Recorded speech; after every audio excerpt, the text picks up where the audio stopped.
Marjorie Taylor Greene is continuing to waffle back and forth over whether or not she loves or absolutely hates the budget bill that she admitted she didn't read, but she did vote in favor of. It all started about a week ago when Greene came out and said, listen, I didn't know, because I didn't read it, that there was a part in this one big beautiful bill that said that states are not allowed to regulate AI for the next 10 years. She says she doesn't like it. Hated it, actually. And she encouraged her Republican counterparts in the Senate to do what she didn't have the courage or intelligence to do, which is strip this out of the bill before you guys vote on it. But then later in the week, last week, she was at a congressional hearing for the DOJ committee, which she runs, and a Democratic representative asked her, like, hey, you actually attacked the bill this week. Do you stand by that? And she's like, no, I love it. I'm proud I voted for it. So she flipped back over after she realized, wait a minute, attacking it's going to piss Trump off. And then a few days later, on Sunday, she goes on Fox News with host Maria Bartiromo, where she trashes the bill and trashes Donald Trump for that provision. Here is how that exchange took place. Bartiromo asked Greene, quote, you don't want 50 states regulating their own AI that opens the can of worms up to Democrats who will overregulate. You see it differently. And I love how the Democrats had nothing to do with this. Like, this is a Republican provision in a Republican bill that Republicans have been working on and Republicans have been pushing. And Bartiromo's like, yeah, I mean, the f***ing Democrats, right? Screw those guys. They had nothing to do with it. But yeah, that's Fox News for you folks. But anyway, it pisses me off so bad when they do shit like that. But anyway, Greene continues. The one big beautiful bill delivers President Trump's campaign promises on taxes, energy, and border.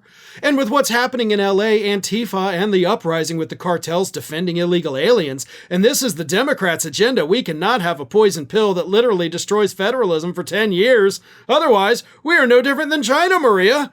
Here's the issue. If we tie our state's hands for 10 years, we have no idea what AI will do. And the biggest fear is you look at the economy. AI is going to replace jobs from all kinds of sectors. So also Greene wants to go after Democrats in that first paragraph. Something like Democrats didn't do any of this.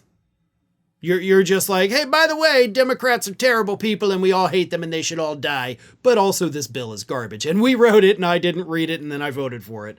Yeah. Yeah, you can't stick to facts, can you? You can't say a single thing without having to trash the opposition party. And I know a lot of people might be looking at it saying, Farron, don't you do the same thing? No. No, I don't.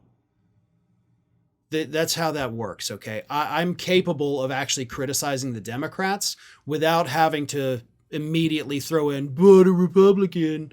Although in those instances, there are but a Republican moments. Anyway, Bartiromo then said, I mean, are you willing to take this to the mat and blow up President Trump's agenda over it? And Greene got a little mad at that. Greene said, I will never blow up President Trump's agenda because I campaigned more than any other member of Congress for years by his side all over this country. However, President Trump never campaigned on destroying states' rights. That's a dig at Trump. That is absolutely Marjorie Taylor Greene, the one who says she was by his side when nobody else was, taking a dig at Donald Trump because he's the one who requested one big, beautiful bill. Probably because he's too lazy and decrepit to sign multiple different bills. Just give me one. I cannot sign two. My hand gets tired. I can't do it anymore. I'm old and weak and feeble. So there you have it. Greene has now officially solidified her stance on the bill. She hates it. She's mad about it. Trump is doing something he didn't campaign on, so screw that guy. So let's see how that plays out for you, Marge, in the near future. Thanks for watching today, everybody. And don't forget, if you're not already, please do subscribe to this channel. We have fresh content going up every single day, and I would really hate for you to miss out on that. And speaking of missing out, if you're not following me across all other social media outlets, then get on it. You can follow the links in the description of this video.